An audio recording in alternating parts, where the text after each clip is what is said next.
Sobrang laki nga nitong ayaman na 'to at grabe pagbi ako nga ay nandito napakataba talaga. At yun niluto ko na nga dito tapos yung sipit grabe napakalaki. Sobrang sarap talaga grabe. Dahil sa tag-ani na nitong mga balatong dito sa may Sitio Ibaba, Kalakuya, Olan, Albor ay pumunta tayo dito para makiputi. Kapag nga pala po nakikiputi nitong mga balatong ay pinaghati-hati yung mga naputi pagkatapos ay yung ikatlo ay ibibigay na doon sa nanguha. Ayan grabe napakarami pong mga hinog. At kasama ko nga pala dito yung kapatid ko at ito yung mga nakuha natin. Kung mapapansin nyo, may mga nakuha pa rin po tayo ng mga medyo madidilaw na. Yan po yung masarap dahil madali po yung lumambot. Meron din nga po pala ditong puno ng malunggay at tayo ay napahingi na rin. At isasahog naman po natin ito mamaya sa lulutuin nating balatong. Pagdating ko po dito sa palaisdaan, ayan, nandito na yung ating mga naging kaparte. Doon sa ating inani, may mga pakukurin po tayo dito. Ito ilalagay naman natin doon sa ayama. Tapos meron tayo ditong hipong swahe. Ito po yung nahuli dun sa palaisdaan ng pinsan namin.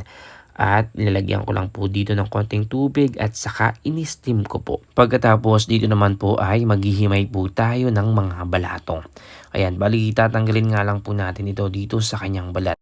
At medyo marami rin nga po pala to. At yan yung kulay dilaw po na yan. Yan po yung magandang lutuin dahil madali po silang palambutin. Ayan. Pero itong mga itim po na to, madali din naman po yung palambutin dahil hindi po po yan nabibilad. At makalipas po yung ilang minuto, ayan, kumukulo na itong ating hipong swahe.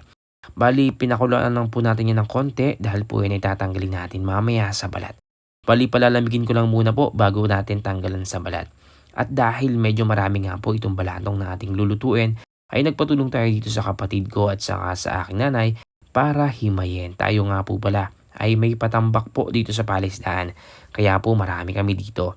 At maya-maya pa, ayan, malibig na itong hipong swahe natin. Bali, binalitan ko nga lang muna po. At alam niyo po ba, sa dinami-dami po ng klase o ng uri ng hipon, ay itong hipong swahe po ang pinakapaborito natin. Dahil mas malasa po talaga ito at napakasarap po.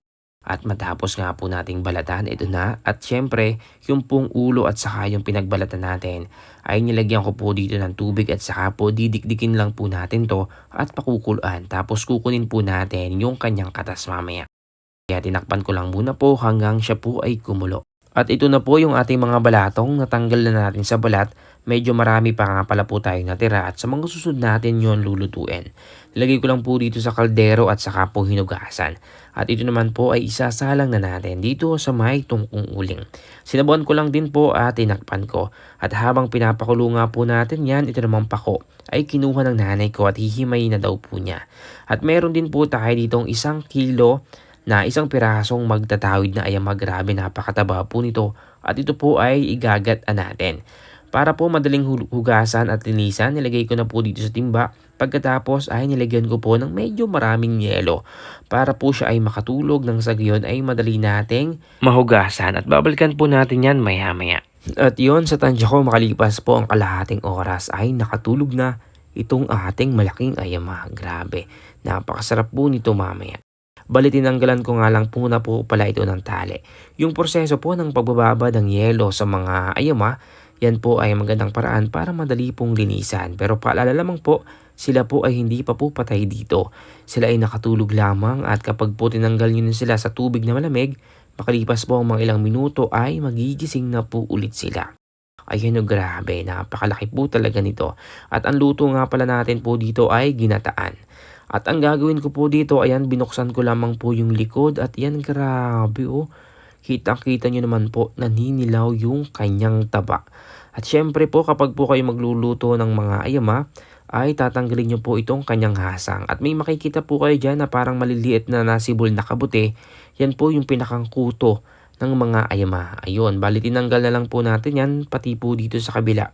At yan po ay hindi natin isasama sa pagluluto. At syempre, pati po itong tapis, yan, kailangan po ay tanggalin natin yan. Dahil po yan yung nilalabasan ng dumi ng mga ayama. Ayan po yung kulay itim na yan po ay dumi ng mga alimango. Kaya kailangan po natin yung tanggalin. At ang isa pa, ito pong botche na nasa gitna. Ito naman po yung bituka ng ayama o alimango, yung pinaglalagyan ng kanyang mga kinain. At sunod naman po ay ginayat ko na itong mga rekado.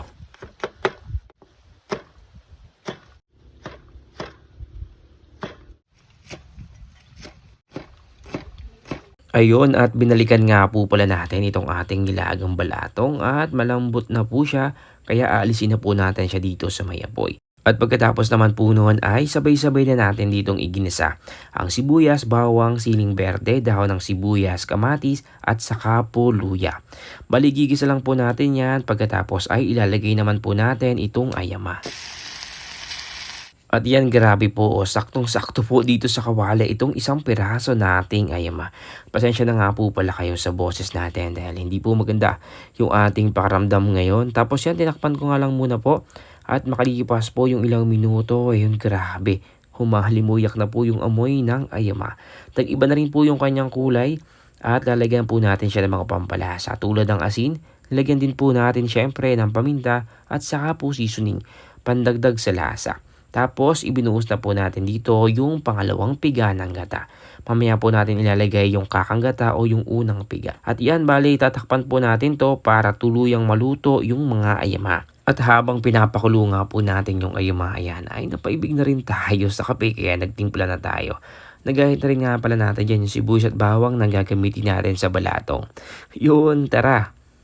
Kape muna po tayo. Ayan, grabe. At maya-maya po, ayun o.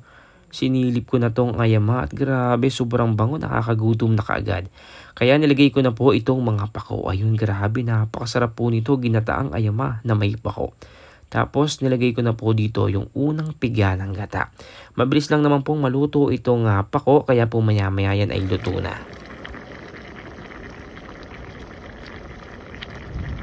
At yun, maya-maya nga po ay tinikpan na natin itong sabaw. Grabe, nung matikman natin. Sobrang sarap talaga at pagkaluto po nun, ito namang balatong ang lulutuin natin. Nandito na rin yung mga sangkap na gagamitin natin. Bali nagisa lang po ako dito ng sibuyas at saka bawang tapos nilagay ko na tong balatong. At pagkatapos po nun ay sinunod natin tong mga hipong suwahe. Grabe, napakasarap po nito mamaya. At syempre, nilagay din po natin itong katas ng mga hipon. Naglagay tayo ng paminta at saka asin, seasoning pampalasa, konting patis at naglagay din po tayo ng nor shrimp flavor. Yun. At makalipas po yung ilang minuto na kumukulo itong ating balatong, ay inilagay na rin po natin itong malunggay. Napakabilis lang po nitong maluto. Ayan, kahit mainitan lang po siya ng konti. Bali na halo ko lamang po at luto na. Yun. Syempre, titikman na natin kung tama ba yung timpla natin. Grabe. Sobrang sarap na naman. At syempre, ang kukumpleto dito sa ating pananghalian ay ang pritong tulingan. Ayun. Nakalipas po ang ilang minuto, luto na at pinasok ko na po dito sa kubo. Syempre, tinawag ko na rin po ang aking pamilya at oras na para kumain. Andito po yung mga niluto natin, ginatang ayama, pritong tulingan at saka po yung balatong na may hipong suwahe. Ayun o, at kanya-kanya na nga pong kuha ng plato. Grabe, kanya-kanya na rin po ng pili. May tulingan kumuha, may kumuha ng balatong, mayroon din pong kumuha ng ayama. Kumuha nga po pala ako nung tulingan, tapos itong gulay, sinabawan po natin. At itong sipet, kinuha na nung kapatid ko. Grabe, ayun o, kinumpara niya po sa braso niya. Halos magkasinlaki na po talaga. Tapos ito pong isang sipet, ayan, ay kinuha ko na rin po. Tapos yung sa laman, sila na po ang bahalang maghati-hati doon. At yun, grabe oh, kumpleto itong sipet na to talaga. Punong-puno dito sa plato. Tapos grabe ito yung laman niya. Kung makikita nyo, hanggang kaloob-looban po pala. Ay, napakataba po niya. Tara, kain po tayo. Ayan, syempre, pritong tulingan. Napakasarap po niyan. At ang napakasarap din pong kapartner niyan ay yung sabaw ng gulay. Ano yung hipong suwahe? At ito po yung sipit ng ayama. Grabe. Isang sipit po ay talagang isang ulaman na kaagad. Mapapabulos ka talaga. Ayan, kinuha ko na nga po itong kaldero. At sumandok na po ako dito ng kanin. Grabe, sabaw pa lang po kasi talaga nung ginataan ay ulam na ulam na. At yan yung sipit oh, halos kasing laki na nung kabi akong pisngi. At ang pinakang kukumpleto, ang kape, syempre. At yan, nandito na yung mga kapatid ko at ika nga po dito sa amin ay galit-galit muna po habang kumakain. Ayan, na rin po yung mga pamangkin ko. Ayan, kumakain na rin po kami dito. At yun, grabe, itong taba nitong ayama, napakataba po talaga. You know? Mas malimnam po yung taba ng mga lalaking alimango kumpara po dun sa aligi nung babaeng alimango. Tapos ito yung sipit, tingnan nyo naman yung laman, no? Punong-puno talaga. At yun, kinain na nung kapatid ko. Sobrang lasa po niyan. at sobrang sarap po talaga. At syempre yung sa akin ay binuksan ko na rin po. Ayun no, grabe. Napakalinamnam po talaga nito. At yun, grabe. Sobrang sarap po talaga nito. Lalo na kung may sukang sausawan sana at maraming sibuyas. Grabe. Napakasarap po niyan. At yun, tara. Kain po tayo at pasintabi nga po pala sa hindi kumakain o allergic sa mga alimango. Ayun no, grabe. Talaga namang sipit na sipit pa lang ay busog na busog ka na talaga. Eh no, grabe naman talaga. At ito po yung kagandahan kapag malaki yung niluto nyong alimango. Eh no, nagigil na talaga ako dyan sa sipit at simot talaga ang kanin kapag ganito yung ulam. At yun, gusto ko pong magpasalamat sa inyong lahat. Ayan, medyo mahaba po yung video natin ngayon. At maraming maraming salamat po kung kayo po ay nakarating dito hanggang sa dulo. Sa ating pong mga kabawang followers, welcome po kayo dito sa ating Facebook page. Maraming maraming salamat po sa inyo pong patuloy na pagsuporta dito sa amin. At yun, muli po maraming maraming salamat po. Ako po si Marvin Almanon. Salamat po.